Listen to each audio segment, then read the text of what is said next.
pensais que comparer, c'est qu'il me dit non, c'est moi qui ai volé ta moto. Je t'ai appelé pour te dire que j'ai décidé de te remettre ta moto. Oui, elle va jeter sa béquille. Elle a jeté la béquille. Oui, vous voyez, elle marche.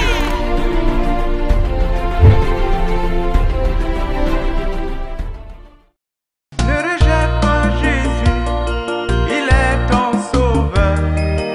C'est lui seul qui peut te donner la vie. C'est sa parole. Douala, capitale économique, ville cosmopolite, c'est dans le 4e arrondissement, au lieu-dit Grand Hangar, Bonabéry, que nous avons rencontré le frère Kamde Isidore, entrepreneur en bâtiment. C'est originaire du Honkam avant de donner sa vie au Seigneur.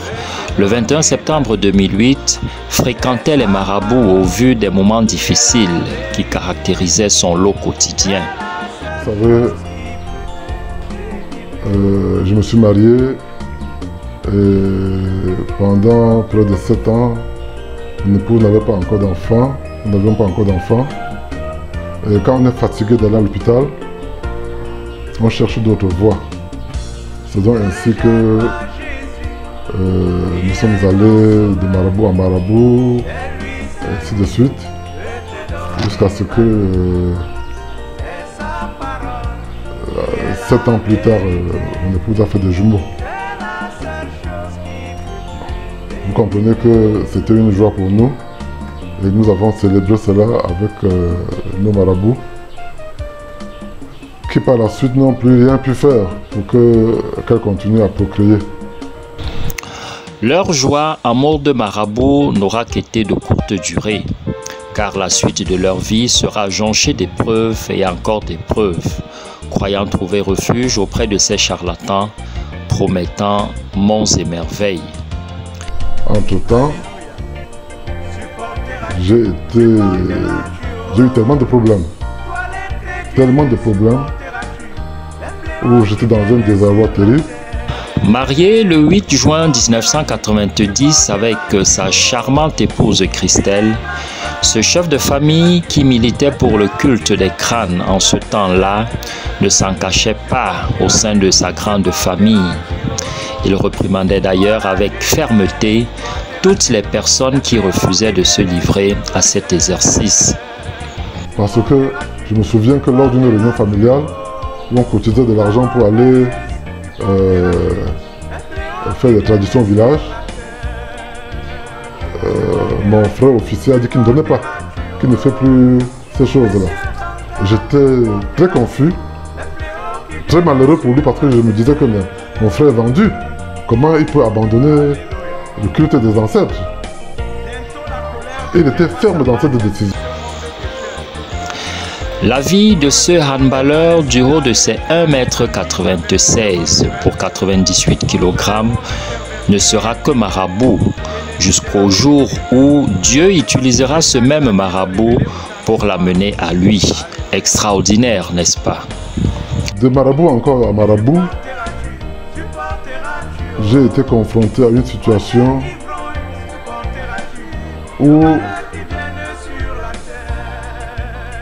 un marabout me demande sur quoi je compte dans la vie. Parce que j'allais chez lui pour des problèmes que je rencontrais. Je lui dis que je ne sais pas, compter sur quoi dans la vie. Il me dit, mais est-ce qu'un homme peut marcher comme ça, sans avoir une écorce dans sa poche, ou bien il a son totem qui le protège, ou peut-être il est dans la Rose-Croix ou franc-maçonnerie, mais toi tu comptes sur quoi dans la vie? Moi je lui réponds, bon, moi je compte sur mes ancêtres, parce que c'est moi qui verse l'huile sur le crâne en tant que chef de famille. Le marabout me dit non, non, tu es léger, va à l'église, va à l'église. Il fallait donc se défaire de ces liens avec toutes ces pratiques occultes pour se laver par le sang de Jésus-Christ. Il fallait faire partie de cette épouse du Christ sans tache, ni ride, ni rien de semblable. Je pars de l'ouest. Quand j'arrive à Douala, j'appelle mon cousin officier de l'armée, qui est le premier pentecôtiste de ma famille. Je vais chez lui, je lui raconte tout ce que je vis comme problème, comme difficulté. Il m'exhorte dans la parole, et il prie pour moi. Dans sa prière, il demandera à Dieu de lui montrer une maison dans laquelle il devrait l'adorer. Une pensée montera dans son cœur et il appellera son ancien élève. Un beau jour, quelqu'un m'a conseillé que c'est vraiment si tu cherches une église, prie et demande au Seigneur de te montrer sa face, qu'il te montre là où tu vas le rencontrer. C'est donc comme ça que j'ai prié.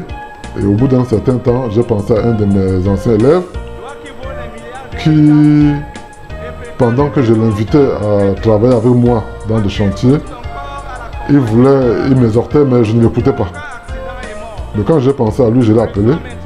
Il est venu vers moi.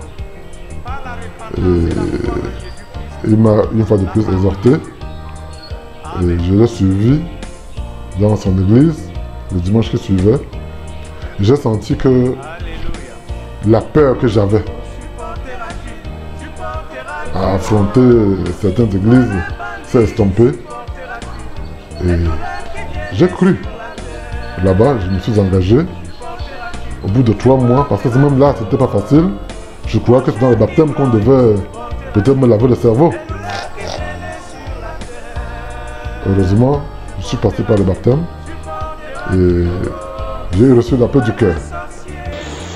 Sauf que cette paix de cœur ne sera pas partagée par son épouse, qui n'avait de cesse de persécuter son époux à cause de sa décision prise, celle de se mettre désormais non plus au service des marabouts, mais de Dieu.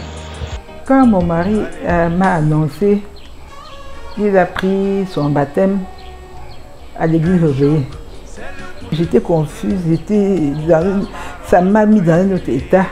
Je me suis dit, qu'est-ce qui ne va pas? Comment tu peux aller t'engager comme ça, il faut te baptiser en cachette, tu nous annonces, mais tu viens m'annoncer quand tu as pris ton baptême. Ça m'a tellement énervé. Bon,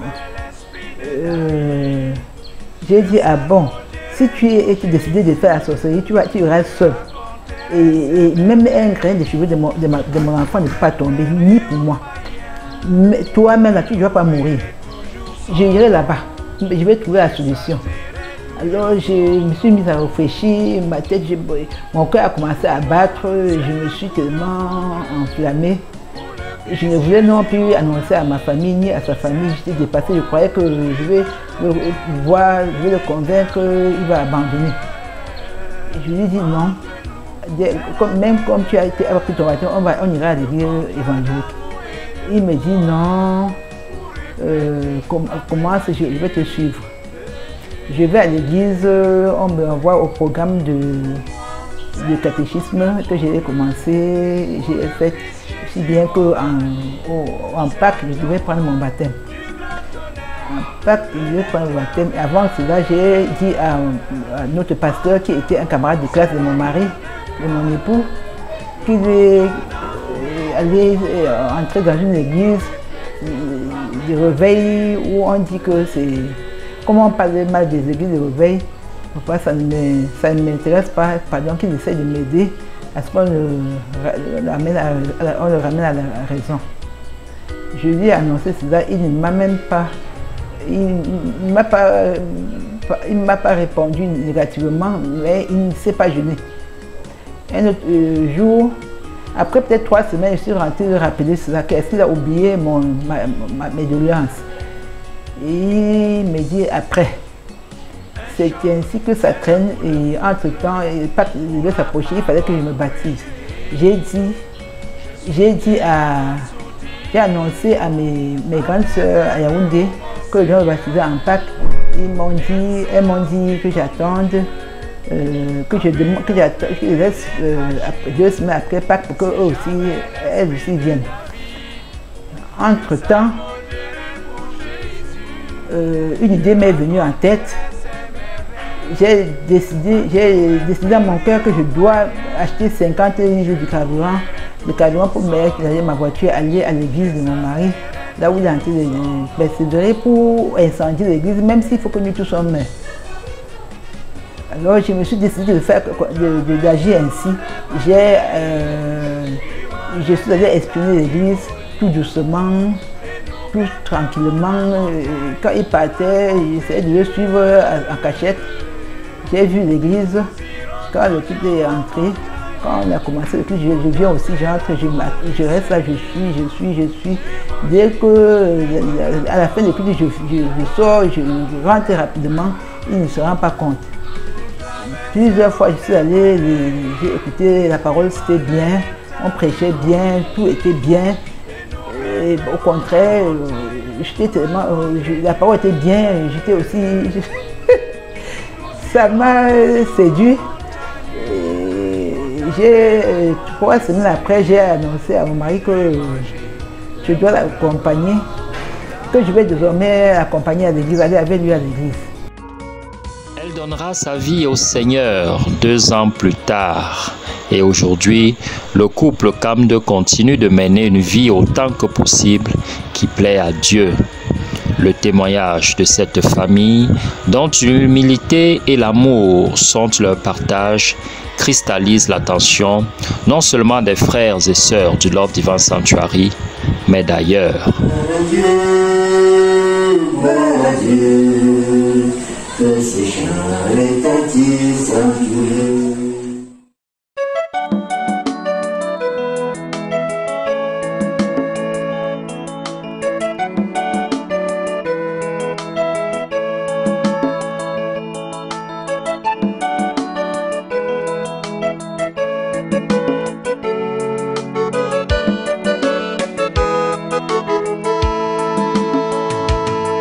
La vie est en Jésus.